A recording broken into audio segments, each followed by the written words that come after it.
So our first question is question number 1.3 of NCERT text book, back exercise का question है ये 1.3। और mark कर लेना कि इम्पॉर्टेंट क्वेश्चन में से एक है और इसको ज़रूर से ज़रूर सॉल्व कर लेना। मैं भी आपको करवा भी देती हूँ साथ साथ। क्वेश्चन बोल रहा है चेक दैट द रेशियो के ई स्क्वायर अपॉन में capital G M E M P is dimensionless. Look up a table of a physical constant and determine the value of this ratio. What does the ratio signify?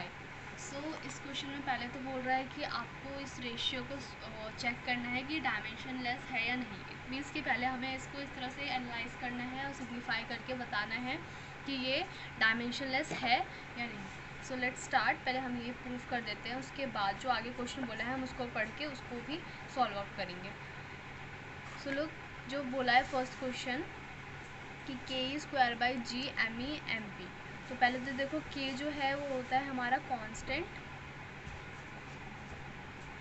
तो constant मतलब कि is equals to 1/4 pi epsilon nought. K is equals to 1/4 pi epsilon nought. I hope is clear to you all. And epsilon nought is what? It is your permittivity in free space. In free space. उसके बाद जो E square है, यानी कि ये जो ई है ये हमारा चार्ज है, फॉर चार्ज यानी कि charge on one electron.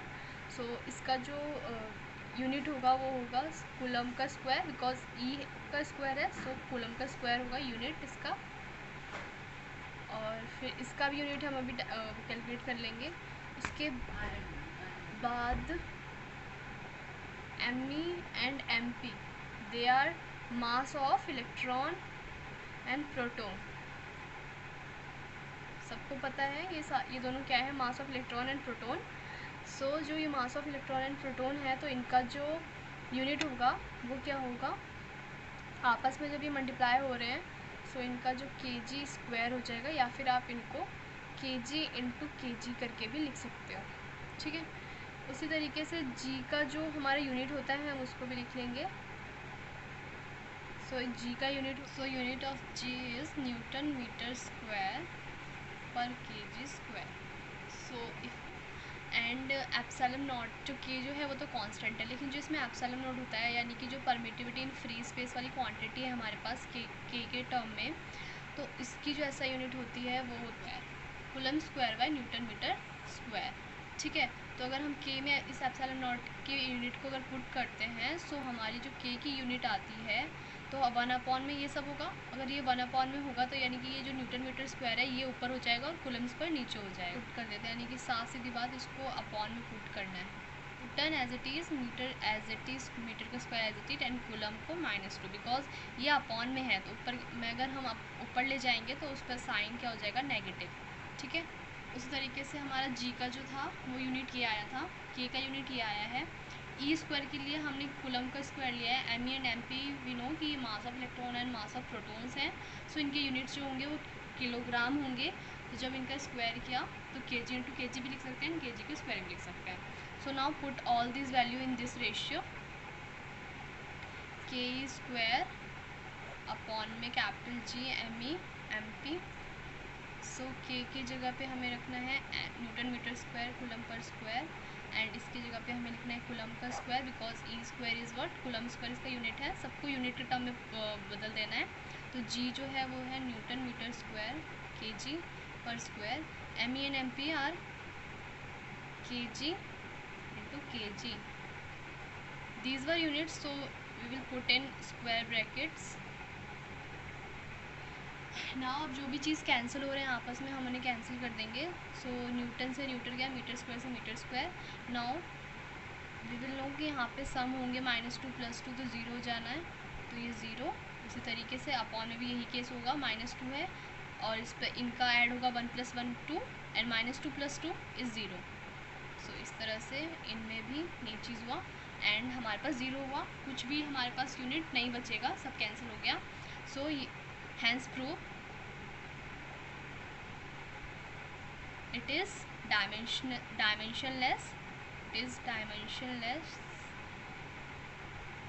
quantity। ठीक है। और यही चीज़ हमें एनालाइज करना बोला था कि check that the ratio K square by G M E M P is dimensionless.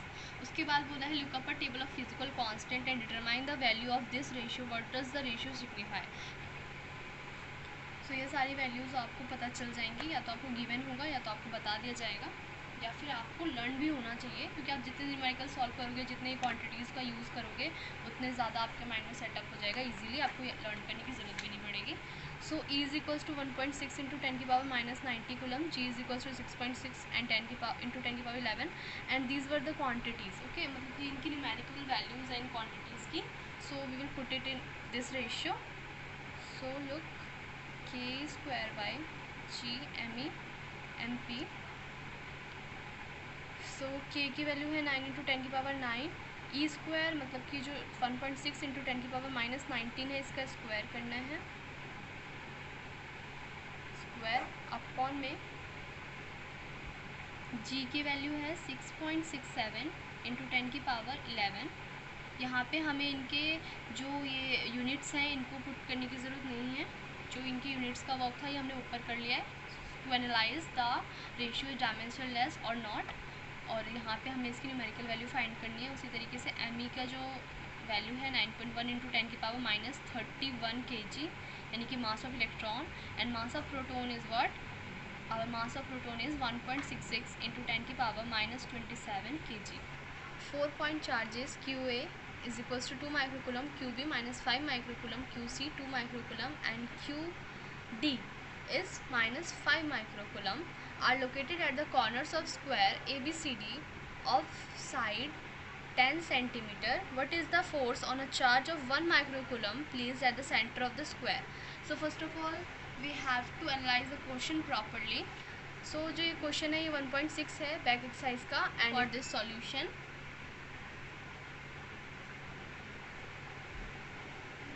सो पहले हम स्क्वायर को ड्रॉ कर लेंगे, पहले हम डायग्राम बना लेंगे एक अच्छा सा according to the data given in the question. So A B C और D।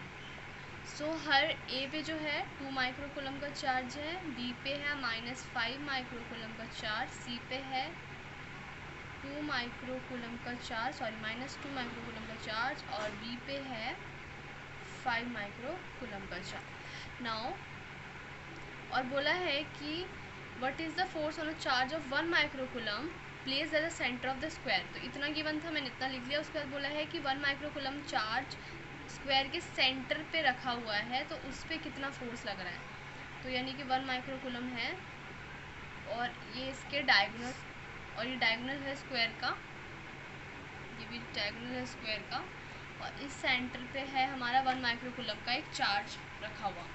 तो बोला है कि इस पे फोर्स बताना है, ठीक है। तो देखो, और बोला है इसमें कि ABCD ऑफ साइड 10 सेंटीमीटर, तो स्क्वायर के 4 साइड्स हमारे इक्वल होते हैं, तो सारे ही 10 सेंटीमीटर के होंगे,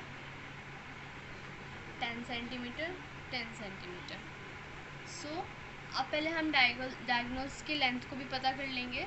तो डायगोनल्स के लेंथ को पता करने के लिए हम कोई भी एक ट्राइंगल लेंगे, जैसे कि हमने लिया ACD वाला ट्राइंगल, और इसमें जो होता है हर एक ये जो एंगल होता है ये 90 डिग्री होता है स्क्वायर में। सो अगर ये 90 डिग्री है तो राइट ट्राइंगल में हम पाइथागोरस थ्योरम लगा के हम ये AC लेंथ निकाल लेंगे। So AC is equals to under root of 10 का स्क्वायर प्लस 10 का स्क्वायर, हाइपोटेनियस का स्क्वायर इक्वल्स टू परपेंडिकुलर का स्क्वायर प्लस बेस का स्क्वायर। तो इस हिसाब से पाइथागोरस थ्योरम के हिसाब से हम इसको निकालेंगे। 100 plus 100 is 200। So AC is equals to, हम इसको 2 इंटू 100 लिखेंगे, तो so 10 under root 2 is our AC, ठीक है। तो AC हमारा क्या आ जाएगा, 10 अंडर रूट 2। उसके बाद हम निकालेंगे उसी तरह से BD। सो BD के लिए अप्लाई करेंगे Pythagoras theorem, because it is also 90 degree angle. So अगर BD निकालना होगा तो DC का स्क्वायर प्लस BC का स्क्वायर और होल अंडर रूट, अगर होल अंडर रूट करेंगे तो सेम यही चीज़ आ रहा है, तो हमारा BD भी क्या आएगा, 10 अंडर रूट 2। AC और BD यानी ये डायगोनल्स की लेंथ भी हमने पता कर ली है। नाउ अगर हमारा इसको नाम दे देते हैं हम O, सेंटर को हमने नेम कर दिया O। अगर BD 10 अंडर रूट 2 है, AC 10 अंडर रूट 2 है, तो AO या OC, ये जो AC है इसको हम AO प्लस OC लिख सकते हैं, AC को हम AO प्लस OC लिख सकते हैं। तो AO जो है वो AC का हाफ है, OC है वो भी AC का हाफ है, यानी ये पूरे। तो अगर हमारा AC 10 अंडर रूट 2 है, तो हम ए सी निकालने के लिए इसको, अगर हम ए ओ निकालने के लिए अगर हम 2 से डिवाइड कर दें तो ए ओ जो आएगा वो हमारा 5/2 हो जाएगा। अगर ओ सी निकालना है तो ये भी 5/2 होगा, ठीक है। 5/2 और ओ डी भी हमारा 5/2 होगा, तो होल क्या है पूरा 10/2, ठीक है। सो ये सारे इक्वल हैं। A O is equals to O C is equals to O B is equals to O D which is equals to 5/2, ठीक है। उसके बाद देखो इतना निकाल लिया। नाउ अब इस पर हमें चार्ज पता करना है। तो ये हमने यहाँ पे ये ए ओ क्यों निकाला, पहले हमने ए सी निकाला ताकि हम ए ओ निकाल सकें, ओ सी निकाल सकें, ओ बी निकाल सकें और ओ डी निकाल सकें, क्योंकि हमें यहाँ से यहाँ तक का डिस्टेंस की ज़रूरत पड़ेगी, यहाँ से यहाँ तक के डिस्टेंस की ज़रूरत पड़ेगी, क्योंकि हमें यहाँ इस चार्ज से इस चार्ज पे कितना फोर्स लग रहा है ये पता करना है, और इस चार्ज से इस चार्ज का फोर्स पता करने के लिए इनके बीच का डिस्टेंस पता होना चाहिए, जो कि हर इस 4 पॉइंट पे अप्लाई होगा, ठीक है। तो अब देखो, अब लॉजिकली एक चीज़ देखो, without calculating by numerical value. So देखो 2 माइक्रोकूलम इधर भी है, -2 माइक्रोकूलम इधर भी है। सो अगर जब 1 माइक्रोकूलम पे ये 2 माइक्रोकूलम का फोर्स इधर आएगा, क्योंकि हमें पता है हमेशा जो ये चार्ज है ये पॉजिटिव है, 1 माइक्रोकूलम का चार्ज है ये पॉजिटिव है, 2 माइक्रोकूलम ऑल्सो पॉजिटिव। सो जब ये पॉजिटिव रिपेल ईच अदर, तो ये इधर की तरफ आएगा। उसी तरह -2 माइक्रोकूलम अट्रैक्ट करेगा। -2 माइक्रोकूलम क्या करेगा, आई थिंक कुछ क्वेश्चन में गड़बड़ है, सॉरी, ये भी 2 माइक्रोकूलम ही है, +2 माइक्रोकूलम है। एक बार क्वेश्चन को फिर से देख लेना, ये -2 नहीं है, 2 ही है। उसी तरीके से ये भी -5 ही है, यहाँ पे मैंने माइनस छोड़ दिया और यहाँ पे माइनस छोड़ दिया, ठीक है। याद रखना ये भी +2 है, ये -5 है। तो अगर ये 2 है, +2 है तो इधर भी रिपेल होगा, +2 है तो इधर की तरफ रिपेल होगा, और डिस्टेंस भी सेम है। तो हमें पता है फोर्स का फॉर्मूला क्या होता है, K(Q1Q2/r²। सो हमें पता है इलेक्ट्रिक फोर्स का जो फॉर्मूला होता है जो कि यहाँ पे लगना है वो क्या होगा, KQ/Q1Q2/r²। तो देखो जो यहाँ पे 1 माइक्रोकूलम पे ए की वजह से लग रहा है, इसमें Q1 क्या होगा 2, K तो एज इट इज मान लो, Q2 क्या होगा 2, Q2 सॉरी 1, Q2 1 है ना, और r² इज 5/2 का होल स्क्वायर। अब इसी तरीके से ये रिपील कर रहा है, और इसमें इसकी वजह से इस पर जो लग रहा है ये चीज़ भी क्या होगी, यही चीज़ होगा same, Q1 is our 2, Q2 is our 1 upon में r² इज़ व्हाट ऑल्सो 5/2। तो देखा हमने सेम आया ना, ये सेम ही चीज़ आएगी, ये सेम चीज़ आ रही है ना, क्वांटिटी सेम आएगी। अब ये जो सेम आएगी, देखो ये जो पॉजिटिव था इधर रिपेल किया, ये वाला पॉजिटिव इधर रिपेल किया। अब जब ये न्यूमेरिकल वैल्यू में भी इक्वल है, यानी कि इनका मैग्नीट्यूड भी इक्वल है लेकिन डायरेक्शन अपोजिट है, so they will cancel each other. अगर ये लोग एक दूसरे को कैंसिल कर देंगे तो इस पे जो इनके वजह से फोर्स होगा इस 1 माइक्रोकूलम पे, इस 2 माइक्रोकूलम और इस 2 माइक्रोकूलम यानी ए और सी के वजह से जो फोर्स होगा वो कितना हो जाएगा, नेट 0, ठीक है। I hope is it clear to you all. अब इसी तरीके से बी और डी के लिए देख लो, इस वाली लाइन पे तो ये सेंटर है, उसी तरीके से ये माइनस है और ये पॉजिटिव है, सो इट विल अट्रैक्ट। सो यहाँ पे जब ये अट्रैक्ट करेगा और ये है माइनस तो ये भी अट्रैक्ट करेगा। तो देखो इन इस केस में भी इन दोनों का जो वो हो गया डायरेक्शन वो अपोजिट हो गया। अब बात करते हैं मैग्नीट्यूड की, तो मैग्नीट्यूड में भी देखो क्या होगा, इलेक्ट्रिक फोर्स, अब ये बी डी के लिए बात कर रहे हैं, ठीक है। इलेक्ट्रिक फोर्स के तो हम ऐसे लिखते हैं Q1 इज़ आवर -5, तो माइनस नहीं लेते, मैग्नीट्यूड ही लेते हैं, सिर्फ 5 लेंगे, और Q2 इज़ 1 अपॉन में r² इज़ व्हाट 5/2 का होल स्क्वायर। इसी तरीके से इलेक्ट्रिक फोर्स के सेम रहेगा, Q1 इज़ आवर 5 और Q2 is our 1, r² is 5/2 का होल स्क्वायर। तो देखो इनकी जो मैग्नीट्यूड आई यानी जो न्यूमेरिकल वैल्यू आई इसमें भी सेम आई है, जैसे कि AC के केस में था वैसे ही BD के केस में भी क्या हुआ, इनका मैग्नीट्यूड भी सेम है लेकिन डायरेक्शन अपोजिट है, क्योंकि ये अट्रैक्ट कर रहा है और ये भी इधर अट्रैक्ट कर रहा है, तो डायरेक्शन अपोजिट है, मैग्नीट्यूड सेम है, so it also cancel each other. So net force जो है 1 माइक्रोकूलम पे A B C D सबके वजह से जो यहाँ पे होगा नेट फोर्स क्या हो जाएगा 0, बिकॉज AC वाले लाइन पे ये कैंसिल हो जाएंगे, BD वाले लाइन पे ये फोर्स आपस में कैंसिल हो जाएंगे। सो नेट फोर्स जो होगा O वाले सेंटर पे इन सब की वजह से क्या हो जाएगा 0। So now our next important question is question 1.8 of back exercise. So the question is 2-point charges QA is equals to 3 microcoulomb, QB is equals to -3 microcoulomb are located 20 centimeter apart in vacuum. What is the electric field at the midpoint O of the line AB joining the two charges? सो ये इस question का first question है, मतलब इसके 2 parts हैं। तो ये जो पहला पार्ट है हम पहले इसको सॉल्व करेंगे, आफ्टर दैट भी हम सेकेंड पार्ट को सॉल्व करेंगे। सो हमें बोला है कि दो कोई पॉइंट्स हैं, 2 point charges Q A and Q B. It is 3 microcoulomb and it is minus 3 microcoulomb. They are placed apart in vacuum. They are placed 20 centimetre apart.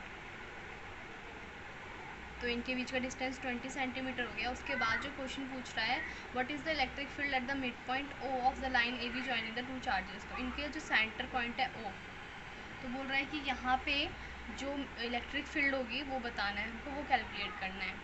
Charge है यहाँ पे, तो हमने पता है कि टेस्ट चार्ज हमेशा पॉजिटिव ही होता है। So positive repel each other and negative attracts. तो यहाँ पे दोनों इधर की तरफ ही होंगे, तो जो हमारा ये जो इलेक्ट्रिक फील्ड निकल के आएगा दोनों की वजह से, ए और बी, तो ये सम अप हो जाएंगे। और अगर ये अपोजिट डायरेक्शंस में होते तो ये क्या हो जाते हैं, सब्ट्रैक्ट हो जाते हैं। लेकिन ये क्योंकि एक ही डायरेक्शन में हो रहे हैं, इस वजह से ये क्या होंगे, आपस में सम हो जाएंगे इनका। And it is also type of important question, so mark it as important. Our question is 2 point charges QA 3 microcoulomb and QB minus 3 microcoulomb are located 20 centimeter apart in vacuum. What is the electric field at the midpoint O of the line AB joining the two charges? So इस question में 2 parts हैं basically, तो हमें पहले first part को solve करना है। तो यहाँ पे एक डायग्राम है, देखो यहाँ पे बोला है 2 पॉइंट चार्जेस हैं QA and QB and QA is 3 माइक्रोकोलम, QB is minus 3 माइक्रोकोलम, और एक सेंटर है O, और दोनों के बीच का डिस्टेंस जो है 20 सेंटीमीटर है। सो अगर ये मान लेते हैं हम ए पॉइंट है और ये बी पॉइंट है, सो इस तरह से ए ओ जो हो गया वो 10 सेंटीमीटर हो गया, और ओ बी जो हो गया वो भी 10 सेंटीमीटर हो गया, क्योंकि सेंटर है इस वजह से 10 हाफ हो गया 20 का। तो अब हमें कैलकुलेट करना है कि इस पॉइंट पे इलेक्ट्रिक फील्ड क्या होगा। तो देखो ए जो है और टेस्ट चार्ज, हमेशा टेस्ट चार्ज जो भी हम यहाँ पे ले रहे हैं, मतलब कि अभी भी टेस्ट चार्ज होता है कि यहाँ पे पता करो, जब भी बोलते हैं कि यहाँ पे पता करने कोई फोर्स या कोई इलेक्ट्रिक फील्ड, कोई भी ग्रेविटेशनल फोर्स, तो इसको हम लेते हैं टेस्ट चार्ज, और टेस्ट चार्ज हमेशा पॉजिटिव इन नेचर होता है। सो इस हिसाब से अगर ये पॉजिटिव है तो ये भी पॉजिटिव है, पॉजिटिव रिपेल ईच अदर, तो इस वजह से ये इधर की तरफ रिपेल होगा, और इस तरह से ये नेगेटिव है तो यहाँ से ये अट्रैक्ट होगा। तो ये जो टोटल फोर्स आ रहा है वो इस तरफ ही आ रहा है। लेकिन अगर ये इधर आता यानी नेगेटिव होता तो अट्रैक्ट करता, तो ये अपोजिट हो जाता है डायरेक्शन में, तो ये कैंसिल हो जाता है या फिर सब्ट्रैक्शन होता। लेकिन इस टाइम पे जब दोनों फोर्स एक ही तरफ है, एक ही डायरेक्शन में है, इट मीन्स कि यहाँ पे इनका एडिशन होगा। ठीक है, सो ए हो गया, ओ बी हो गया। नाउ ई ए निकाल लेते हैं हम ओ के लिए, यानी इसमें क्या होगा, के Q by are square. So के तो ऐसे लिखो, जो क्यू होगा हमारा, क्यू है हमारा 3 माइक्रोकुलम, यानी कि माइक्रोकुलम है तो पहले हम इसको कुलम में चेंज कर लेंगे। सो 3 इंटू 10 की पावर -6 हो जाएगा कुलम में चेंज करने के बाद। After that R square is what, 10 का स्क्वायर। ठीक है, उसके बाद E B is your K Q by R का square. So K as it लिखो, क्यू जो है वो भी 3 इंटू 10 की पावर -6, और ये हमारा 10 का स्क्वायर। तो जो हमारा टोटल होगा ई नेट एट पॉइंट ओ, तो वो जो होगा वो होगा हमारा ई ए प्लस ई बी। अब क्योंकि दोनों क्वांटिटीज सेम है, ई ए भी वही है, ई बी भी वही है, तो हम लिख सकते हैं 2 इंटू ई ए या फिर 2 इंटू ई बी लिख सकते हैं। तो 2 इंटू के की वैल्यू 9 इंटू 10 की पावर 9 इंटू 3 इंटू 10 की पावर -6 अपॉन में 10 इंटू 10। ठीक है, सो चाहो तो आप जो ये 10 था हमारा सेंटीमीटर में था, तो आप चाहो तो इसको बाद में भी सॉल्व कर सकते हो। सो आप चाहो तो इसको ये जो हमारा 10 था ये सेंटीमीटर में यहाँ पे, तो चाहो तो आप इनको बाद में भी मीटर में चेंज कर सकते हो। सो कैसे चेंज करोगे, 10 इंटू -2 का स्क्वायर, अब ये इंटू 10 की पावर -2 तो उसका स्क्वायर कर दिया, तो इस तरह से बात होगी। और जो हमारा आंसर निकल के आएगा अप्रॉक्स, आप लोग खुद भी कैलकुलेट करके देख लेना, 5.4 इंटू 10 की पावर 6 हमारा निकल के आएगा आंसर। सो ये क्या हो गया हमारा, electric field at mid point of the line A B joining the 2 charges. और जो इसका डायरेक्शन आएगा, ये तो मैग्नीट्यूड आ गया, ये हमने मैग्नीट्यूड निकाले, और जो डायरेक्शन होगा वो अलोंग ओ बी होगा, क्योंकि दोनों ही ए और बी की वजह से जो इसका डायरेक्शन आ रहा है वो अलोंग ओ बी ही आ रहा है। electrodipole with dipole moment 4 into 10 to the power minus 9 is aligned at 30 degree with the direction of a uniform electric field of magnitude 5 into 10 to the power 4. Calculate the magnitude of the torque acting on dipole. In is so ये भी आपका important question में ही आता है. हालांकि easy है question, लेकिन ये 1 से 2 मार्क्स में बहुत बार रिपीटेड क्वेश्चन है. सो इसलिए इसको हमने इम्पॉर्टेंट क्वेश्चन में मार्क कर रखा है. तो इसमें सब कुछ जो पहले गिवन है वो सब कुछ नोट कर लो. डाइपोल मूवमेंट यानी कि पी गिवन है, वो गिवन है एंड एंगल गिवन है is align 30 degree with the direction of a uniform electric field. यानी इलेक्ट्रिक फील्ड और डाइपोल मूवमेंट के बीच का जो एंगल है वो है 30 डिग्री. ठीक है, तो इलेक्ट्रिक फील्ड पहले नोट करो. इलेक्ट्रिक फील्ड इज़ 5 into 10 की power 4 and the theta between electric field and dipole movement is your 30 degree. ठीक है, so now calculate the magnitude of the torque acting on dipole. सो हमें torque को calculate करना है. Torque का formula होता है P cross E. It means PE sine theta. So P is your 4 into 10 की power minus 9, E is your 5 into 10 की पावर 4 एंड साइन थीटा यानी कि साइन 30 डिग्री. इन दोनों के बीच का जो थीटा गिवन है हमें 30 degree. So now calculate it. 5 into 1 की पावर 1/2 10. इट मीन्स 10 की पावर माइनस 4 न्यूटन मीटर. ठीक है, so now move to the next question. So our last important question of this chapter is question number 1.18. A point charge 10 microcoulomb is a distance. A point charge plus 10 microcoulomb is placed at a distance of 5 cm directly above the center of a square of side 10 cm. Electric flux through the square. So it is our square. So देखो यहाँ पे जो बोला है question, अगर आप exercise में जाओगे तो वहाँ पे ब्रैकेट में दे रखा है हिंट दे के दे रखा है कि जो ये है हिंट दे के दे रखा है कि जो स्क्वायर है, एक जो ये स्क्वायर है इसको लेट कर लेना कि ये क्यूब का कोई एक फेस है 6 में से. ठीक है, तो देखो यहाँ पे एक कोई भी चार्ज है जो जिसका मैग्नीट्यूड है प्लस 10 माइक्रोकूलम. सो ये डायग्राम है और इसको हमें लेट करना है कि किसी क्यूब का एक क्या है, किसी क्यूब का एक साइड है और इसका एज है 10 सेंटीमीटर. यानी कि स्क्वायर का हर एक साइड कितना हो गया, 10 सेंटीमीटर का हो गया. सो हमें क्या करना है, what is the magnitude of the electric flux through the square. यानी कि हमें इलेक्ट्रिक फ्लक्स निकालना है इस स्क्वायर के इधर. तो स्क्वायर के इधर निकालने के लिए हम क्या करेंगे, सो पहले हम देखेंगे कि जो फाई टोटल है, फाई टोटल कह लो या फाई नेट कह लो. सो जो हमारा फाई टोटल होगा वो क्या होगा, Q बाय एप्सिलॉन नॉट. अब ये किस तरह से हुआ फाई टोटल, मतलब इसलिए लिया क्योंकि मैंने अभी मैं क्यूब के लिए कर रही हूँ, फॉर क्यूब. ठीक है, हमें निकालना फॉर स्क्वायर के लिए ही है. स्क्वायर के लिए पूछा है कि what is the magnitude of the electric flux through the square. But हम क्यूब के केस का लेके कर रहे हैं तो फाई टोटल लिया और क्यूब बाय एप्सिलॉन नॉट किया. अकॉर्डिंग टू गॉस के अकॉर्डिंग हम ये क्यूब के लिए कर रहे हैं क्योंकि हमें पता है कि जो गॉस थ्योरम के अकॉर्डिंग जो हमारा फ्लक्स होता है, नेट फ्लक्स, वो कितना होता है 1 bye epsilon not times of enclose charge. ठीक है, तो इनक्लोज चार्ज स्क्वायर के केस में तो कोई भी चार्ज इनक्लोज नहीं होगा, लेकिन क्यूब के केस में क्या होगा, जब वो एक डब्बा सा होगा तो अंदर वो इनक्लोज चार्ज की तरह बिहेव करेगा. तो इसलिए हमने क्यूब के केस में गॉस लॉ के according cube by epsilon not लिख दिया. लेकिन जब हम फॉर स्क्वायर निकालने के लिए हम क्या करेंगे, सिर्फ सिंपल फाई लेंगे. तो सिंपल फाई के लिए हम क्या करेंगे, 1/6 times of phi total. Because हमें अब क्या करना है, स्क्वायर के लिए निकालना है. तो अब स्क्वायर के लिए निकालने के लिए क्या करेंगे, जो हमारा क्यूब होता है उसमें हमारा टोटल 6 साइड्स होते हैं, राइट. 6 साइड्स होते हैं, तो जो टोटल है उसको अगर हम 1/6 टाइम कर दें तो हमारा एक साइड के लिए निकल के आ जाएगा. अगर एक साइड के लिए निकल के आ जाएगा तो हमारे पास स्क्वायर के लिए निकल के आ जाएगा, जो कि इसमें पूछा है कि what is the magnitude of the electric flux through the square. निकल के आ जाएगा मैग्नीट्यूड ऑफ इलेक्ट्रिक फ्लक्स. ठीक है, तो 1/6 times of Q by epsilon naught. So according to Gauss phi total क्या था, Q by epsilon naught. So now put the numeric value of Q is 10 microcoulomb unit. तो फिर हम क्या कर देंगे, न्यूमेरिक वैल्यू उसकी पुट कर देंगे. तो Q की वैल्यू है 10 माइक्रोकूलम. सो हम माइक्रोकूलम से कूलम में चेंज करने के लिए 10 की पावर -6 कर देंगे और अपॉन में एप्सिलॉन नॉट की वैल्यू 8.85 × 10 की पावर 12 कर देंगे.